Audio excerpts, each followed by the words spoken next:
Hey everybody, how's it going? It's Monday morning. It is time for Footprints Forward, where we try to make sure that you, with us, we're continuing to walk forward and walk away from the thoughts of suicide and try to find paths in freedom from all the mental strain that today's world is putting on us. We are starting the show today and down one member. And I wanted to make mention, actually, we're down a couple members, but I'm hoping that he joins.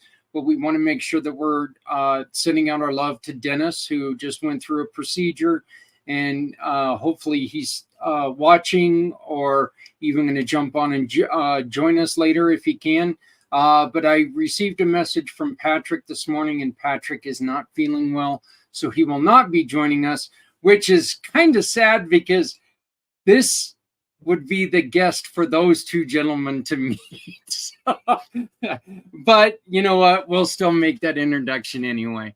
My name is Zach Clayton. I am the founder and president of Community Pay It Forward and Community Dare to Care, where we take and work with great partners like Mr. Z with Stephanie Samos, and we turn their business, their closed business, into a donation for people who ask us for help. So we would love to talk to you if you own a business. Let's get you in front of other people, and let's make sure that your business becomes that dreaded word essential for more than just your family. Next up, we have the Goddess of the Grape, Stephanie Samos. Good morning, everyone. I'm really happy to be here, tuning in from our homestead here in West Virginia. So I apologize if the service isn't quite the best.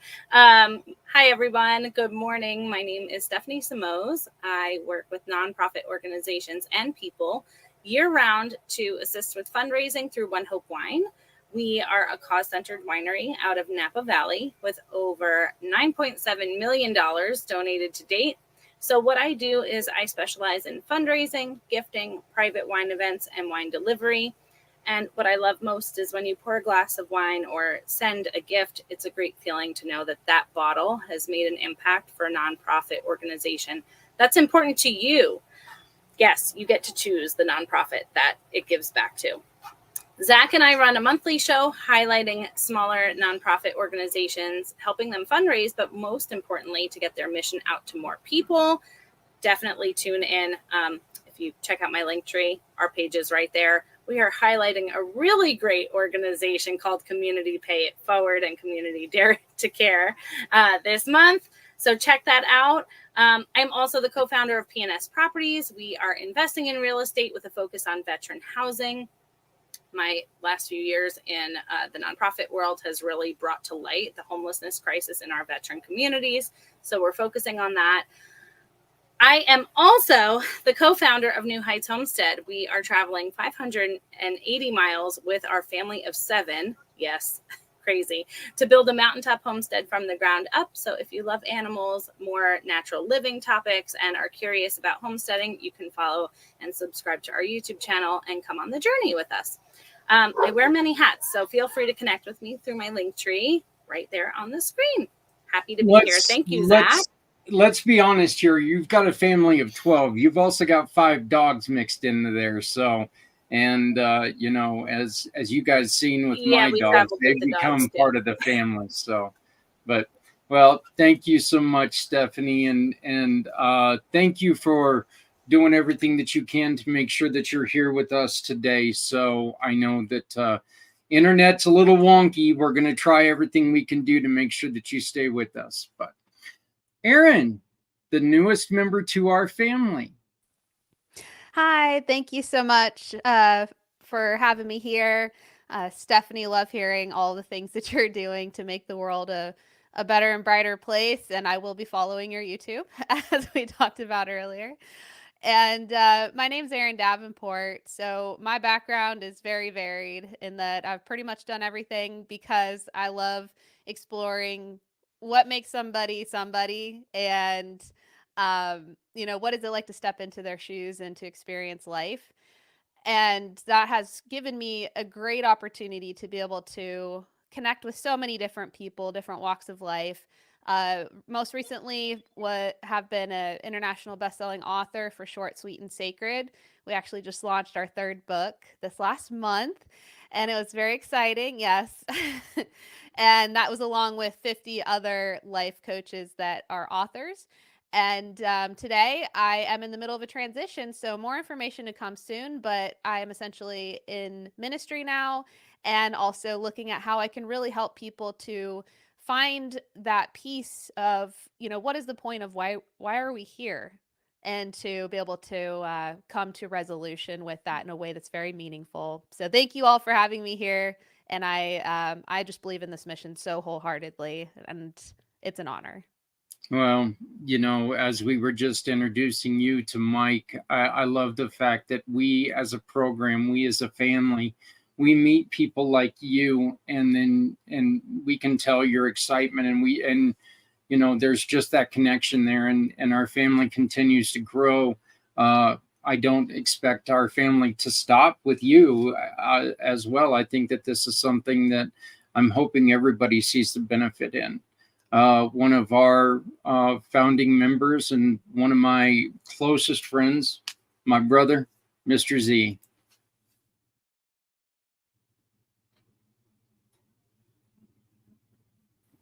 I thank you, my brother from another mother. It's always good to be a part of this family.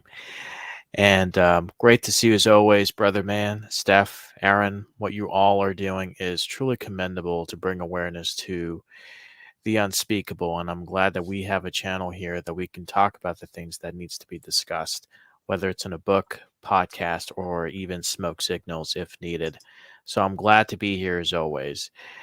So with that being said, my name is Z, or you can call me Mr. Z. I am a web developer, and I am also a consultant that specializes in helping nonprofits, veteran business owners, family-owned business owners, and entrepreneurs like yourselves who are looking to announce upcoming events, book online appointments, perhaps accept donations, and sell products and services without the use of eBay or Jeff Bezos. I also provide a free consultation to those who are looking to get started on their brand new website, and to those that have an existing website, but they're not comfortable with the idea of making changes to their own website in the back end, whether it's WordPress, Squarespace, Wix, Shopify, and more. So with that being said, if you are looking to maintain, develop, redevelop, or develop a custom website that is specifically catered to your needs, whether it's a nonprofit, family-owned business owner, family-owned business, or a veteran-owned business, well, let's develop a website Z World is waiting for. Thank you so much, and back to you, brother man.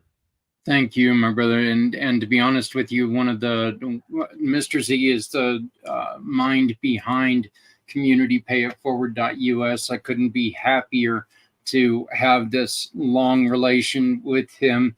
Mr. Z and Z World Webs is one of our forever partners. So he means so much to what we do, and he, just as everyone else here is. Our guest today, I met Mike a couple months ago, and he and I talked. And first off, he's just energetic. I think that his energy is something that you guys are really going to get a kick out of. I see him laughing right now, but he's in the Georgia area right now, and we just lost Stephanie for a little bit. Hopefully, she'll pop back on. But Mike Van Pelt, you have the program True Man's. What's the last part? I always forget. Well, I have a podcast called the True Man Podcast, and then my men's life coaching business is True Man Life Coaching. what are some of the things that, and obviously it's men's coaching, but what are some of the biggest problems that you are noticing out there? Why are men coming to you right now?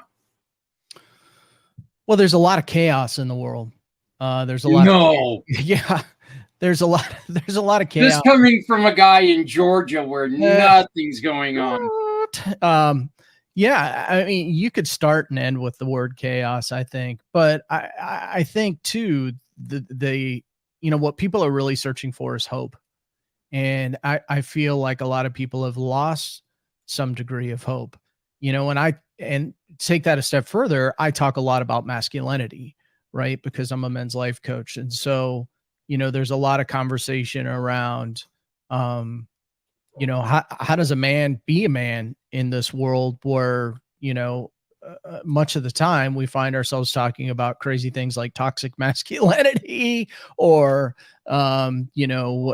what men are doing wrong versus, what they're doing right. And so, I think that, your identity can get lost in all of that. It can, I find men that, in my coaching world just want somebody to walk alongside them and have somebody guide them in sometimes the state of confusion that they're in, or what is the next step they want to take in their life. So, that's what I do with my coaching. It is a little difficult nowadays, and ladies, and I'm sorry I'm going to say this, but I mean, it is a little difficult nowadays to where back when, back a couple of years ago as a guy, we didn't have to watch everything we say. And now in a way, thankfully, there's more awareness on what we've been saying, a lot of the stupid stuff we would say, but it does take a lot for somebody to get used to, I guess, navigating around PC. I don't want to use the W word. I hate the W word, but navigating around PC, that's what people are struggling with, right? I think that, we just need to use common sense, and really, what some of this comes down to is communication. How do you want to be communicated to? I don't know. I don't know about this PC world. I mean, it doesn't work. It causes a state of confusion. It puts everybody in silos. It causes people to pick sides. But really, what this comes down to is common sense. Ask somebody how they want to be communicated with. I had somebody on the podcast a while back. She's a behavioral specialist, and we talked about this. How can a man act in the workplace? Can you comment on a woman's hair? Can you hold the door open? Can you comment on what they're wearing? And the answer is, for some people, that answer is yes. And for some people, that answer is no. But the appropriate thing to do is to find out from somebody how they want to be communicated with. Easy for you to say. Well, and yeah. Don't try this at home. He's a professional.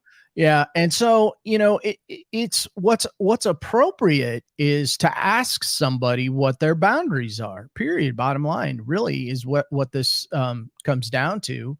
And, some people, we all want to be seen and heard, right? You get a nice haircut, you get a new dress, you get a new suit. You want somebody to comment about it. And so, I don't get too caught up in what's PC and not PC, because quite honestly, it's a small percentage of our population that wants us to be PC. It's the majority of us are just like going, oh my gosh, what's going on with it? This is completely wackadoodle. And the reality is, we can't continue in our culture to react to everything that somebody says or does. It is because it's causing a great divide. What we need to be focused on is, quite honestly, what this show's all about. And that's mental health. We have a mental health crisis going on in our country. And my concern is, probably like you all, who's taking ownership over this? How are we helping people? what can we do to help people? And so, let's have more focus on that and less focus on the 1% of things going on that a majority of the people aren't paying any attention to anyway. Yeah. Irene, you are very right. And before we continue, we want to make sure that everybody understands that we are sending our love out to everyone in California and in Hawaii. We are heading into a storm season, and by the looks of it, it's not going to be a friendly one. So our hearts and our resources to everyone that are out there. If you guys need anything, please reach out to any of us. We're all here to help. And Irene, thank you very much for bringing that up. And then Irene also mentioned that in Japan, they just celebrated their July-August Obon Festival, in which we invite all of our dead relatives to come home and feast with us. This is intriguing because I watched something on Josh Gates, big on the History Channel and stuff like that, was going through. They've got something out there called The Search for the Afterlife. I don't know if you've ever watched that, Mike, but that's really neat because it goes and it talks about all the religions and how they treat the ones that they've lost, and it's really intriguing. But with what Irene was saying, I thought that was very. It just brought that up in my mind. But Mike, as a guy, what is the most important thing that we need to remember when it comes to someone else? When it comes to, well, I think being empathetic and just showing that you care, with people and putting yourself in their shoes is really important. Seems to be a little bit of a lost art these days where everybody's got their face planted on their mobile phone and not actually physically talking with people. But there's something to be said about just genuinely showing that you care and you're concerned about somebody. Aaron, do you have anything yet that you would like to bring in on this? Or I know it's a little bit earlier than we usually do, but this is one that I'd really like to hear from yourself and Stephanie quite a bit on. Yeah, what was being shared about the phone, I think that there was a time where I was feeling like totally absorbed in my phone. I think this definitely relates to everything we're talking about here. It was almost like this place where when I felt alone or I didn't want to address the feelings I was feeling, the phone was always that thing that's always there that I could just kind of drown out the thoughts or not feel alone. Maybe I could have a social engagement and be with people, but the easier thing was to just go to the phone. And I remember this situation, I won't get into all the details, where my phone broke and I had just bought it 3 days before that. And I was pretty frustrated. I'm smiling, but I was pretty frustrated back then. And it was just after this amazing trip in Utah. We had done some off-roading in over in Moab, and that was the end of it. And it was so interesting because I thought back to when I was looking at the sites. Somebody had come up to me and said, "Hey, why don't you just enjoy the view and just be present?" And then right after that, my phone broke. And I really do think there was some things going on in the background for all of that to be happening, to realize I decided to get a flip phone for a year. And during that year, it was actually, in a way, even more lonely because I would go to the doctor's office, I would sit there, and I had nothing to distract myself. And I would look around and everybody else was just looking down at their phone, which is also why I love Kenya and visiting Kenya and Africa, because people are not on their phones at all. And everybody is talking and integrated into community and having such a vibrant culture. So there's so much I believe we can learn from this world around us and how we can learn to integrate. And I actually think that the cultures that have not caught up to us with technology could be a great place to look as far as what are some things we can learn about being able to be in more of support of each other, because we all go through dark times. But what do we do if we don't have anybody that's in our corner because we haven't created that type of community that has our back? That's I do really like that. And it is kind of funny, you mentioned that, and I'll go to a doctor's office and I've got my personal cell phone, my work cell phone, and my iPad, because I am so afraid that I'm going to miss something. And when I get there, I usually don't ever even use them, because I do like to communicate with people. I'm kind of one of those people who I like to use myself a lot of times as a, I guess as a joke. Like, I'm the guy that'll go and stand in line where I can see mom having a tough time with her kid, and I'll have all kinds of candy or stuff, donuts, whatever, because I'm a fat guy. But I'll put them down on the little rotating thing there, and then I'll sit there and I'll make the comment, oh wait, and take and ask, excuse me, and I'll grab my Diet Pepsi, and look at her. Well, I got to watch my girlish figure. I'm the guy who tries to do stuff like that, to decrease a little bit of pressure. Why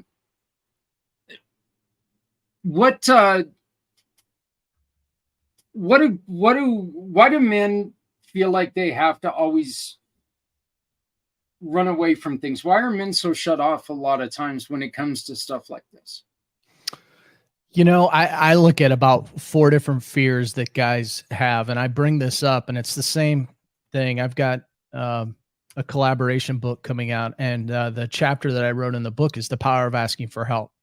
And one of the things that guys are really challenged with, and it's not necessarily a guy thing, but guys in particular, we'll bury stuff rather than ask for help. In other words, we'll have a wound or a hurt. Maybe it's something that happened when we were younger, or something that occurs, throughout our life, and we will bury it inside our souls, hoping that we never have to deal with it. And the reality is that you can't bury it. It's always there. And a lot of times it's just bubbling to come out. And in the book I wrote about the power of asking for help and how important it is for men to ask for help, regardless of what your situation is. And I found that there are really 4 primary reasons why guys don't ask for help. That's either the fear of rejection, the fear of uncertainty, the fear of authenticity, like I may be found out if I'm real, and the fear of just feeling unworthy, like they're not worthy of love, or whatever the case may be. But those fears will drive a man not to take action and bury it. And what concerns me from a mental health perspective is my target market, really, to some degree. I'll work with any man, but my target market is that middle-aged guy. And in our country, middle-aged men are committing suicide at the highest rate. Now, there are other women try more often. Men typically choose lethal means in order to take action. And so, the middle-aged men have the highest rate of suicide. And in addition to that, I wish I had this sitting on my desk. The Surgeon General of the United States recently talked about this and called it an epidemic. Just like many of the other epidemics that we have going on, loneliness and isolation is, the Surgeon General is now calling it, an epidemic. And, loneliness and isolation is something that we do when we bury this stuff deep inside, and it can lead to other serious mental health issues. So there's, I'm sure there's other fears that guys go through, but those are really the 4 that I mentioned in my article, and what holds guys back from taking action on things. Aaron, you had another question? Yeah, I had a question for you in regards to mental health and men who have reached out for your support and they've gotten to work with you. I guess I'd love to hear what's a breakthrough that maybe they've given you permission to share? Because I know that there are some Yeah. things that are not able to be shared, but is there a story you can think of about maybe what that process looked like for somebody to shift their life when it comes to their mental health in part of working with you? Yeah. Now, I will say this, and I do want to be clear about this. I'm a life coach. I'm not a therapist. So if Yes. somebody needs some mental health, I always go out of my way to make sure that we get them taken care of in a way that they can get taken care of. But, the biggest breakthrough that I think that I can talk about or that I often see is so much of the time, men in particular, women are really great about being in community and groups and having deep conversations. Guys are not. I mean, the joke in my house is I'll come home from the golf course and my wife will go, "What you guys talk about while you're on the golf course?" And it's typically something along the lines of, well, how bad we were playing. It's very on the surface conversation. And what I found for a lot of guys is that they're not used to having more than an inch deep conversation. And we have to be very intentional about having those deep conversations. Guys aren't necessarily used to talking with somebody about their marriage or their kids and what's going on beneath the surface. And, many times that's truly what is affecting them. I think the biggest breakthroughs come when a man is able to put that, their pride aside a little bit and be vulnerable and talk through what's going on in their life. That alone for many men is a breakthrough. They've never done it before. They've never had somebody talk to them in that way. I mean, I had a lot of great buddies that I grew up around. We didn't talk like that, right? We didn't talk like that. We were busy talking about how all our ball games went. But, I think what I want to see men get to is that they understand that it's okay to be vulnerable. And oh, and by the way, you can be vulnerable and masculine at the same time. In fact, Yeah. that's really where most of us hang out. We just don't call it that.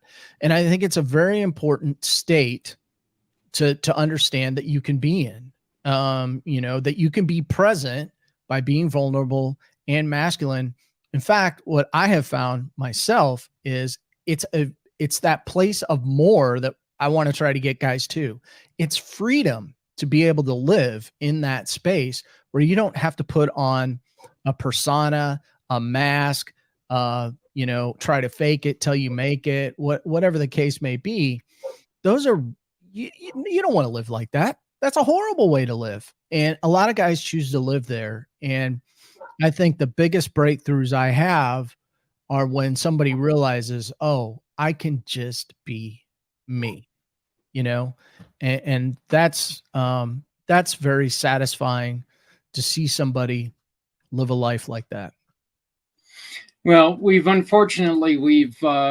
lost Stephanie. It looks like well, first off, she had a young, hungry child, I think. So, and young, hungry children kind of dictate our lives. So they tell us, you're no longer allowed just to put them in a closet and say, "Be quiet until I'm done." At least I don't think you're allowed to do that anymore. So, we don't encourage that. Yeah, definitely don't do that. Mike, let me ask you this question. How many meetings in general is it taking for somebody to come in and open up? They don't do it on their first meeting, do they?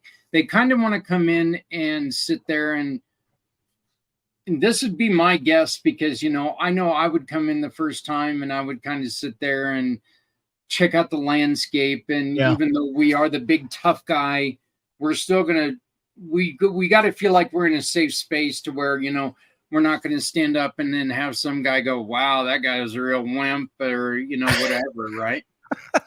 It just depends on the situation. Obviously, when you're one-on-one, there are things that are going to come up right away. I've seen stuff come out in group right away. It just depends on what somebody's going through, but I would say a majority of guys, because, and I love men's small group, by the way. I think that is something that I'm migrating to more and more all the time, because I think we can learn from each other. I also believe we're built for that, that we can learn from each other. But,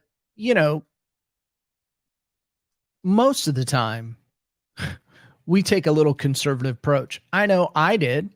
I mean, I wasn't going to walk into a room and just go, well, here's what's going on in my life. Now, I can do that now, but I'm in a different place, and that's a place where you have to get to. In fact, there were things I wouldn't talk about that now I go on a podcast and talk about, strangely enough, and not over the line stuff. I mean, there's obviously my private life is my private life, but part of that comes with just getting comfortable with you.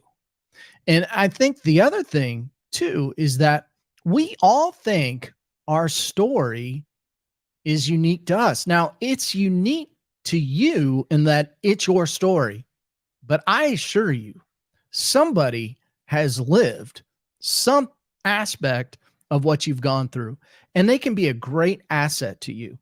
So, when you hold that stuff inside and think, well, nobody knows what I'm feeling, you'd probably be shocked to find out that more people than not have, and they can be your best asset. Somebody that I have not, in my family, for example, I've not had anybody commit suicide, but I know a lot of people that have had that happen to. I can't relate to what that feels like. I can imagine, I think, but I don't really know. And so, I'm very careful about how I go about that, because there are things that I've experienced and, that I might not, be able to fully understand, what somebody's gone through. But are there times though, Mike, that somebody comes in and they're talking to you and you're like, you have that feeling? It's like, look, I can't let this guy just walk out right now. If I let this guy walk out, I'm not sure if I'm ever going to see him again. I was at a retreat here a little over a year ago, and I was sitting at the same table with a guy who had gone through some stuff in his life. And I reached out to him while we were there, and I said, I gave him my contact information. I said, I'll be available to you. And actually, it was after the retreat, the guy drove home. He was sitting in his driveway and he called me. He's like, I'm just sitting in my driveway calling. He's like, what? Or crying. And he's like, I think God spoke to me. And I'm like, well, if you feel like God spoke to you, then God spoke to you, And we talked for a little bit, and I actually asked the guy, I said, I will walk through a book with you that I typically recommend. John Eldridge, Wild at Heart, is a fantastic book to go through for guys that, are just finding their faith and their way in life. I said, I'd be happy to go through that book with you. We'll do a chapter a week. And so I give those types of things when I meet somebody as an option. Hey, how about we go through this and just talk through what the book, what's in the book?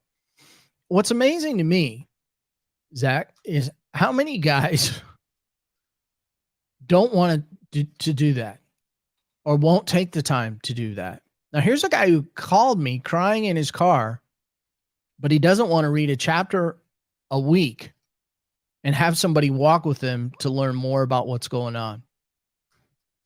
That's mind-boggling to me, but that's a decision that we all make. You have a choice. I can walk in a light. I can do it on my own. I can walk in darkness. These are choices. And one of the things I've gotten really good at is I know what I realize when I'm working with guys is I can't want it more than they do. They have to want it.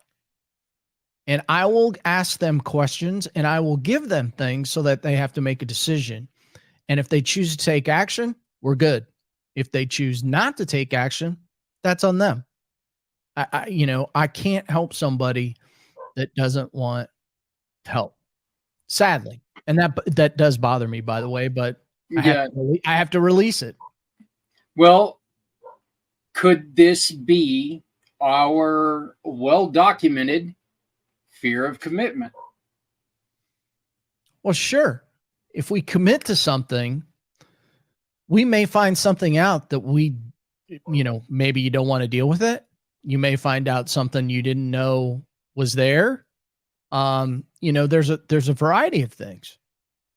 But again, in the end, what I could tell somebody is chances are pretty high you're going to feel a lot more freedom in your life by releasing that and exploring it than holding it inside you. Mr. Z, do you have anything? A lot of things. Great fatherly advice. If your kid's bothering you, leave them in the closet with a bag of chips. And that's Father of the Year. Perfect. I mean, couldn't ask for a better advice. I'm no father, but I do want to say lots of great tips, lots of great words hearing from you, Mike, Zach, Aaron, of course, Irene. Just want to follow up and say with what Aaron said, with being present at the moment. There's a lot of people just trying to distract themselves with their own virtual world of their mobile devices instead of just being here and being present. And that's the present you can give. And Mike, you bring up a lot of good points about how people, and I often suffer with this too, is I often don't like to talk about my feelings. I don't really want to get into the whole, oh, how was your day out? Everything's just fine and dandy. But what I've learned is that 50% don't care and 50% don't want you to succeed. So it's just better to keep my mouth shut. But that may not be the case, but that's just when things were less PC. And Irene did make a good point, and just opinionated here. A lot of people are sensitive these days, and when it comes to being politically correct, and Zach and I often joke around about this, and no offense for those watching, we can't say mailman anymore. We can't say ice cream man anymore. We have to say postal service engineer, carrier person, expert. Or when someone's delivering ice cream, we can't say the ice cream man. We would have to say soft serving genius entrepreneur distributor or something. But the point I'm trying to make is community hero. You forgot community hero. Oh, there it is. Baby carrier. Community hero. Brilliant. But what I'm trying to say is everything that you guys have, or you people have been saying, it's congruent to how most people think. So what I'm trying to say is, in terms of being out there, being empathetic, being a person that's willing to share their feelings, everyone has their own unique story. And people think, oh, if I don't share this, no one's going to care. But I'm learning that slowly. And when you said, Mike, when a person when they have their own story, but they don't share it, it may seem like it's their own story, but there's someone out there, maybe it's their next door neighbor or someone across the world that has experienced what they're going through, and they can give them that advice and say, hey, I know what you're going through, but I can only sympathize or empathize. And here's what I've done to get over this. Wow, I've never told anybody this. I'm so glad someone knows what I'm going through. I'm not alone in this. So I think it's great that you're open to share your thoughts and what you're going through. And I know it came across as a little bit blunt, as like, oh, no one cares and everyone wants to see you fail. But that's just someone's thoughts. That may or may not be true. But just sharing that with everyone does help me realize, hey, that's not the case. There are people out there like Aaron, Steph, Zach, yourself, Mike, and Irene, who are those who want to listen and help than just to listen and judge. So I do want to say that I think it's very helpful to bring awareness that we're all human. We're not just robots. And I know things are different in the 1930s and the year 2030. Things are different within the last 100 years. But I did have a question for you, Mike, if you don't mind. Sure. It might be a little bit controversial. Go ahead. Fire away. So you talk about the men. Thank you. The men, I should say mentality of how most men think. And there's this thing called, I laugh when I say it, there's the alpha male, beta male, sigma male, all this mentality to give people an Yeah. excuse to treat people a certain way. What are your thoughts about I don't want to say their names, but let's just say certain people who want to be tater tots? I'll call it that. I look at everything that I do comes from a biblical worldview. The true man name is right out of the Bible. It's Jesus Christ walk on earth as a true man. That was actually our men's small group. That's what we came up with. Why? Because we felt like Jesus Christ was the role model. He was the person that we needed to look at to live up to. And because I'm not some marketing genius, Yeah. I called my coaching. Actually, it was a podcast that led the way. My men's small group partner originally and I named the podcast the True Man Podcast, where we could talk about men being men and good husbands and good fathers and that type of thing. So I look at everything from a biblical worldview. That's where I take everything from. That's just my personal belief. And so I check in with scripture on everything when I'm looking at what's going on in the world. I want to know what scripture has to say about certain things that are going on. Does that answer your opinion, your question? Yes, very well. Yeah. I mean, I think, ultimately what I'm helping guys with typically are their goals, their vision, their purpose, their mission. I find it personally incredibly hard to talk about those things without having Christ at the center of it. Because in my mind, he drives everything. And so I look everything that I make a decision on, I have to check in with that. And, God provides free will to everybody. And so people get to decide for themselves what they want to do with their lives. And they can make decisions accordingly. Now, let me just say this. Again, I'm going to circle it back to phones. What you find on your phone, what you find on social media, how the media dictates what's going on may not be the truth. And so, don't let what you're hearing on the news, if you choose to subscribe to certain news media outlets, I would not let what you're seeing on the news or hearing on the news or on social media drive your thoughts. I'll say that. Yeah, I think right now is definitely not a good time to let one side or the other sway your thoughts. So it is very divisive. Sorry, Aaron, you had another question and a comment. Yeah, thank you so much. And I think that what you're doing is so important that I kind of think of it almost like discipleship. Having somebody who's like a leader that is also on the same journey, essentially being able to walk with people through life. I think that's really powerful, very needed today. And the first part is just kind of a reflection, as I mentioned at my intro, is that I did life coaching before, mostly with women, but a couple of the men, you got me thinking, because I did have a couple male clients. It was just open to anybody. Usually women would gravitate and mostly be the ones reaching out for help. But I was thinking about it. I was like, wow, a lot of the couple of men I did support, maybe there's like 3 or 4. I think that only one of them finished. And it was just interesting when you shared about before taking the initiative to get started to reading the book.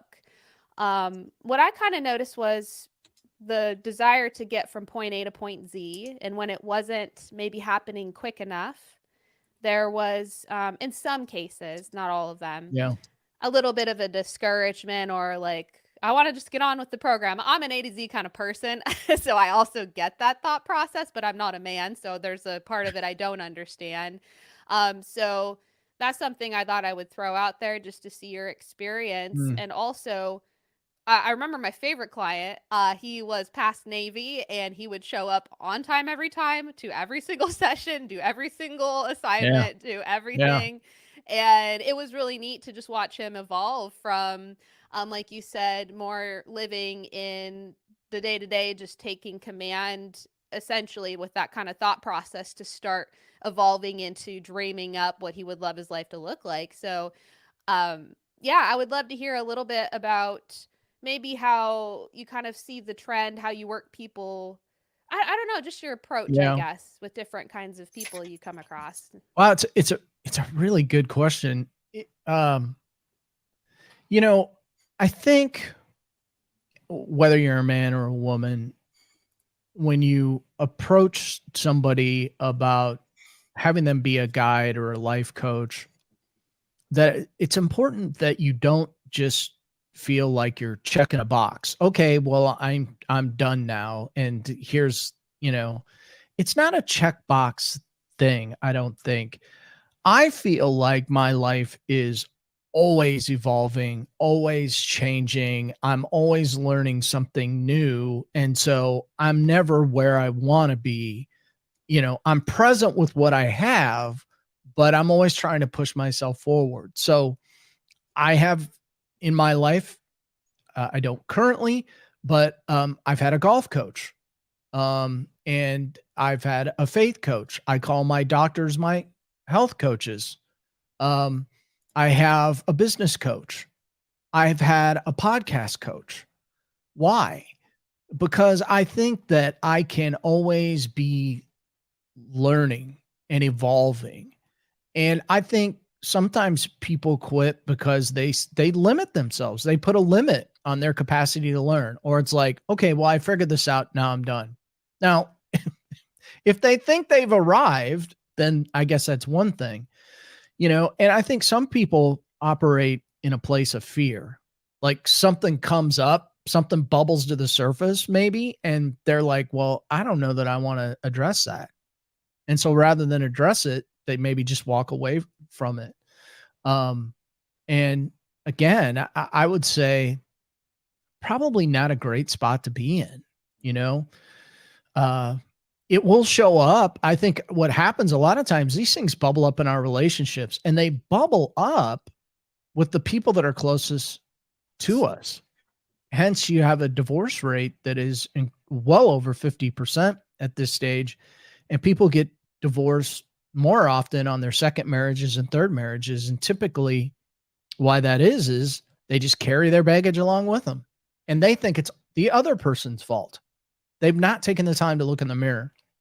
And so my encouragement to everybody is look in the mirror and don't view yourself as a completed product, or that the coaching process is a check the box experience. If you're an evolving person. Now, whether they want to choose to continue services or not, that's a whole other, question, Aaron. But, I don't, it's hard to understand why people do what they do.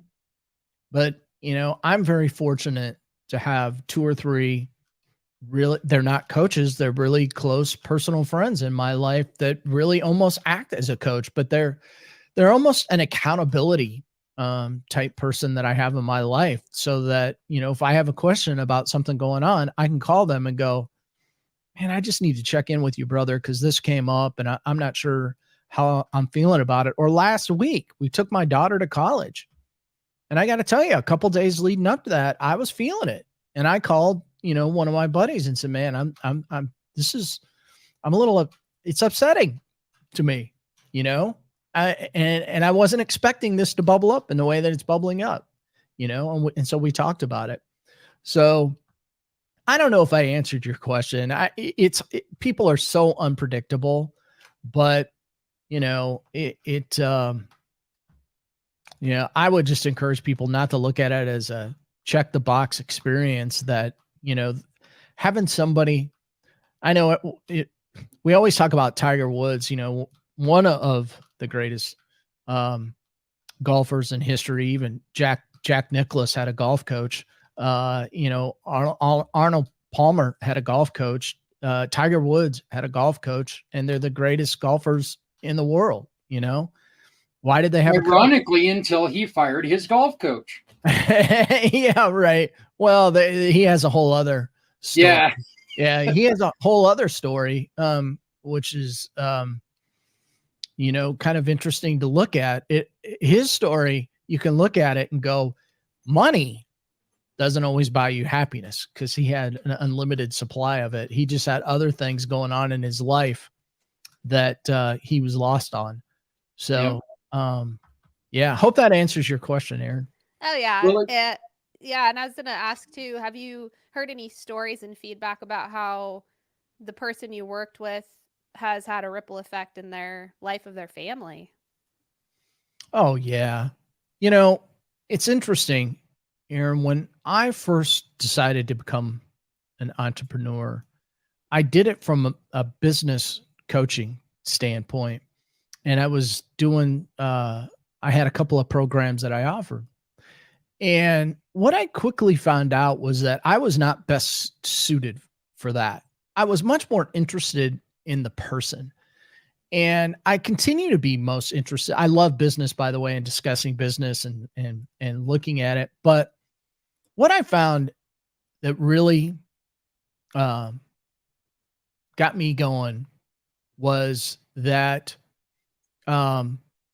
when I could work with people and make a difference in their lives, because the business programs, anybody could put a business program in, it could be world class, but that does not mean that. But if you were the type of person that was just hating on life and not happy with life, it didn't matter what the business system was. And so, that's what, and I had some things occur in my life that really led me down this road, but that's where, working with men and being able to walk with them and guide them, it has a huge difference on not just their business life, but their family life, their friends. They can be more present. They can be more authentic and more real.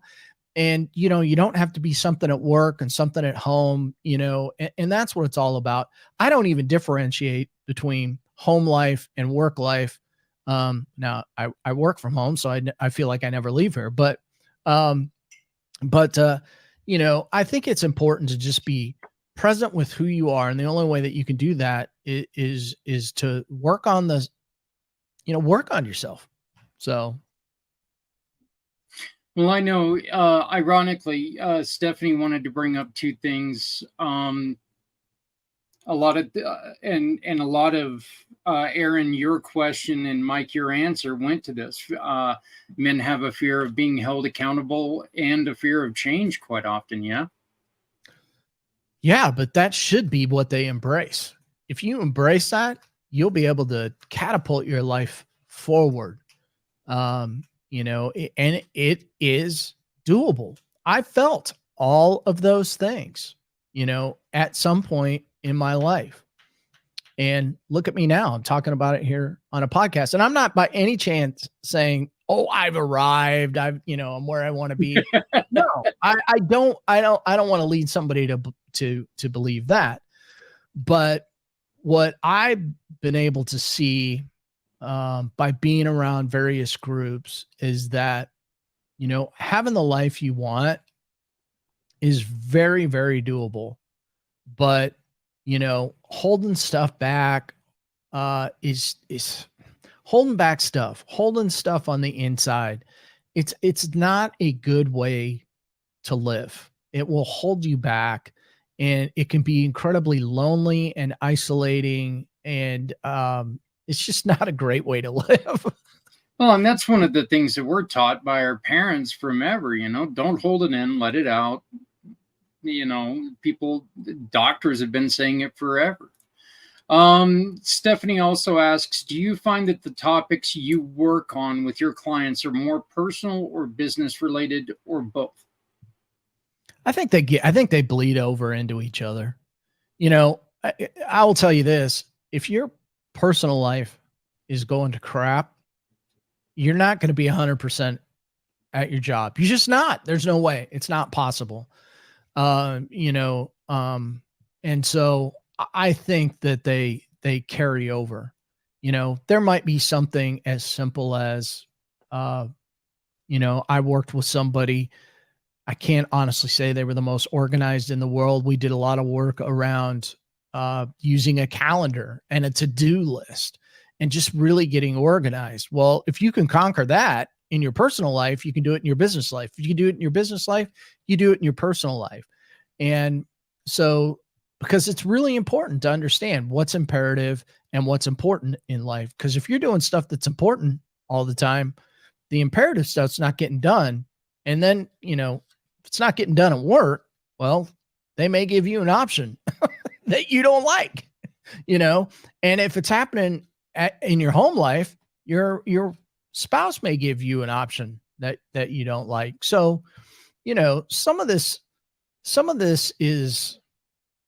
things that I may talk with somebody about are simple, but you know, those are the things that we get away from sometimes. You know, we make life complex because sometimes life gets messy for a while and we just get off track. My goal is to get you back on the rails so that we can get you going down the road that you want to go down. Mr. Z, what have you learned today? Well, a lot of things. I'm going to skip the closet idea, but I do like the idea of embracing fear because it will catapult you to places where you haven't thought of before. So thanks, Mike, for that reminder. Or do you prefer Coach Mike? Just being able to, you know, embrace fear and tell fear, I'm not afraid of you because I know you're not afraid of me. So what's stopping you? What's stopping me from getting to the next level? It's myself. It's the person in the mirror. And we all have that fear of, I'm not saying we, but let's just say most men or people and women have that fear of getting out of our comfort zones. And life begins outside the comfort zone. I don't want to sound cliche, but if you don't believe in yourself, then who's going to believe in you? And it's nice to know there are people like you, Mike, Zach, Aaron, Steph, and maybe Irene to remind us that we can do this, but not alone. And it's always good to follow those footprints towards success. That's all I have to say. You know, thank you for joining us, brother. I know that you got to be jumping off here real quick. But thank you as always for joining us. You can always get a hold of Mr. Z one more time by going to Z World Webs and look, do yourself a favor. If you have a need for a website, you have questions about website, and if you definitely have questions about ADA compliance, yes, that is a thing when it comes to the website. We're not asking you to put on a wheelchair ramp to your website. With a staff of IT people in your warehouse. Yeah, with a staff of 6 IT people. It kind of sounds like we've had an experience with this, doesn't it? Quite a very interesting experience indeed. Yes. And it cost over $2 million in legal fees for some people, but I won't say names, but let's just say they're just dinosaurs. Yeah. So, but please check out Z World Webs. Aaron, I got a question for you real quick. Yeah. The discussion that we've had today, Mm-hmm.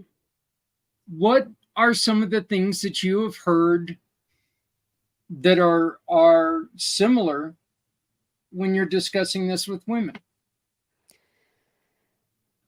Something that stood out was what Mike mentioned about the mask.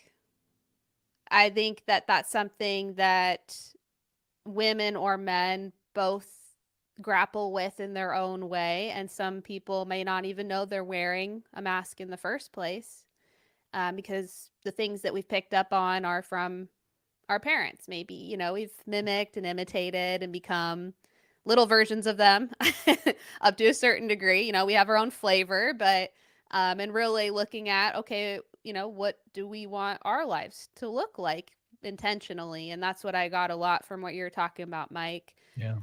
And I really, really appreciate what you're doing. You know, I'm kind of exiting the life coaching world.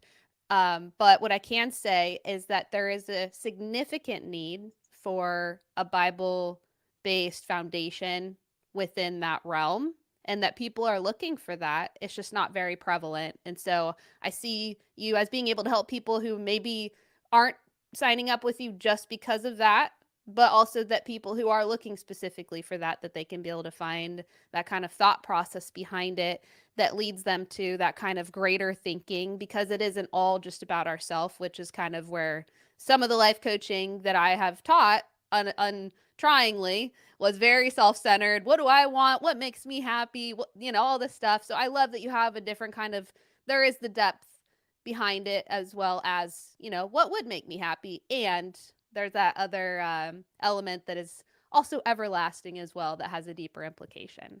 Yeah, thanks for that, Aaron. It's interesting. I've had people try to talk me out of the Jesus angle, if you will. And I can't, no, I won't do it. Can't do it. Thanks for your opinion. I don't see a need to do it that way. And, I've had people say, well, you're going to miss out on opportunities. And I'm like, no, I'm not.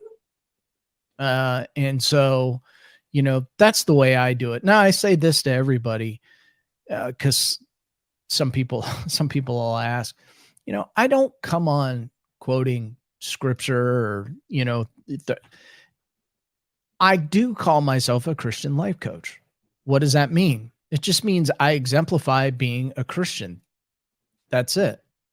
Now, I've had people say, will you pray for me? Sure. And, I've had conversations where it never comes up. That's fine. That's not the goal. Do I see it as discipling? Yes, I do see it that way. Because I have a greater understanding of what discipling is. But I'm, if somebody comes to me, I'm not gonna, there is no, Christian requirement. That said, if they're not somewhat of a believer, they're probably not going to choose me as a coach anyway. Yeah. I know that we're running a little over here, Mike. I hope that you've got a few more minutes for us. I've got two real quick questions. Sure. And a very loud dog that just scared the hell out of me. We like dogs. The first question is, why are people, because we hear this same thing from Brian of Project Die Hard, that they wanted, that people came in and say, you know what, we need you to take religion out of this. Why are people so afraid of anyone's religion? And I'm not just saying Christianity here. I'm saying, why are people afraid of religion? They don't understand it. I think there are a lot of people that I jokingly say people want a fast food Jesus in a fast food world. We want everything now. I mean, we have trained ourselves like dogs to get packages at our door within 2 days or less, that, didn't even exist. You can run down and you can have almost anything now, but faith doesn't, if you were to pray for something right now, you'll receive it on God's time. Is that an hour, a day, a week, a month? Who's to say? And I think what has happened in this fast food world, where we're getting instant gratification, there's all this serotonin running around in our brains from getting an immediate answer on everything. I think that people, they don't study faith, and they don't have it. And then everybody's got an opinion on who's right and who's wrong. And we've allowed politics to get in the middle of it, on a wide range of topics that I won't touch on. But, we live in a very divided times. Hmm. And my personal belief is because part of it is because we've taken God out of it, and we've allowed other things to enter into the mainstream. I remember growing up, nothing was open on Sunday. You couldn't even barely go down to the gas station and get gas on Sundays. Now you have travel baseball, travel cheerleading, travel volleyball. All of that stuff's fighting for the church's attention and those types of things on Sundays. You've got church denominations virtually at war with each other over what they believe should be a part of their church doctrine. And so, everybody, it feels like, has picked their little thing that they want to argue over, and it's dividing us. It's dividing us to the point where we can't get along on anything. By the way, the next election that takes place next year will not change anything. It doesn't matter who's elected. Yeah. It really doesn't. And because everybody seems to have planted a flag for what they think is right and wrong. And it feels very hard, like we can't get on the same page, and why we're attacking religion in the way that it's being attacked right now is predictable. This stuff was been going, you can read about it in the Bible. Really, in fact, it may have been far worse, in the Bible. But if you go to places like Africa, you've got, if you're a believer in Africa, I've got a gentleman from Uganda in my Friday morning men's group. He jumps in on Zoom and comes into our men's group every Friday morning. And this guy is a true man of God. Holy cow. He's incredible. But, his life is on the line because he's a believer in God. The Muslims want to kill this guy. They literally want to kill this guy. We've walked this walk with him. And so there are parts of the world right now, maybe not so much here in the United States, but there are places in the world where if you're a believer, your life is on the line. And, it's, I don't know. I can tell you this. I'm not going to change my stance on it. I'm not going to change my name. I've had people harass me about the name True Man. They didn't like it because man was in the name. I've been attacked on that. That's fine. Believe what you want to believe, but I believe in the Father, Son, and the Holy Spirit. And there's nothing that somebody can do to change that. And if they don't like it, there's a channel for them. There's a coach for them. That's just the way it is. I appreciate your strength. I appreciate your, your morality, and I really just appreciate you coming in and joining us.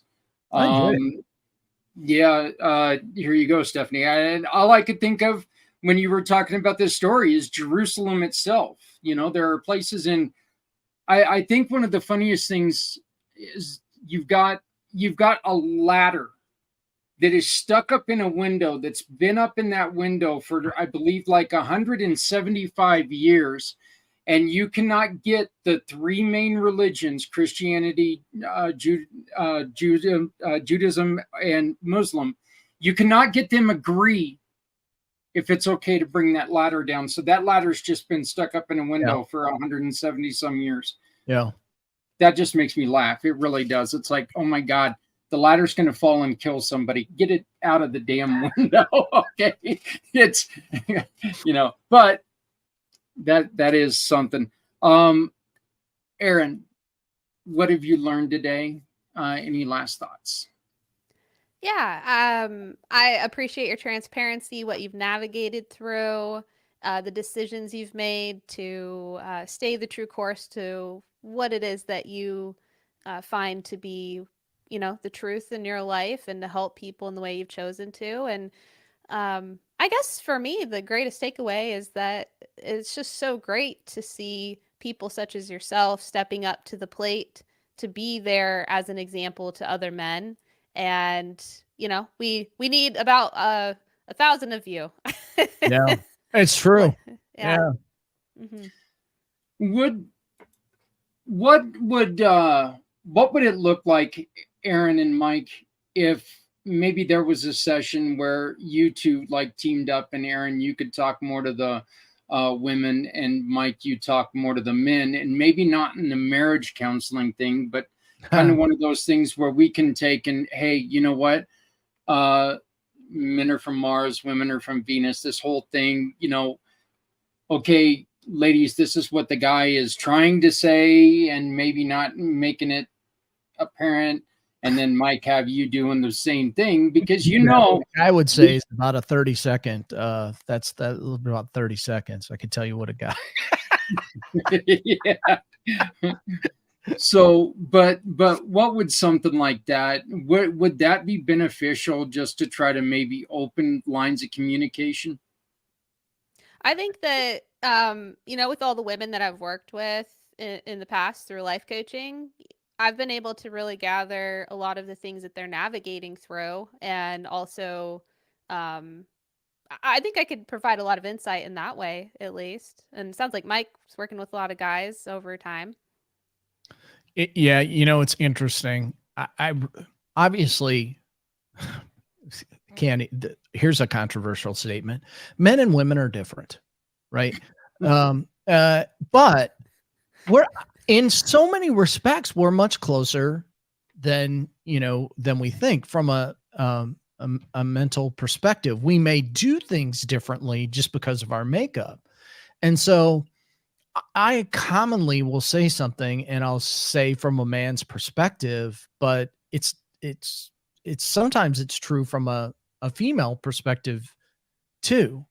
And so I think that there's a give and take that needs to go on between men and women. And I think that we need to know, it's important. I mean, when you go to work, when you have a review and they talk about strengths and weaknesses, why wouldn't you do the same thing in your family? Why wouldn't you do the same thing with your wife? Here's my strength. Here's my weakness, and talk about it. And so I think that those are critically important to having a good marriage. If you don't talk about that, obviously you're going to part ways at some point.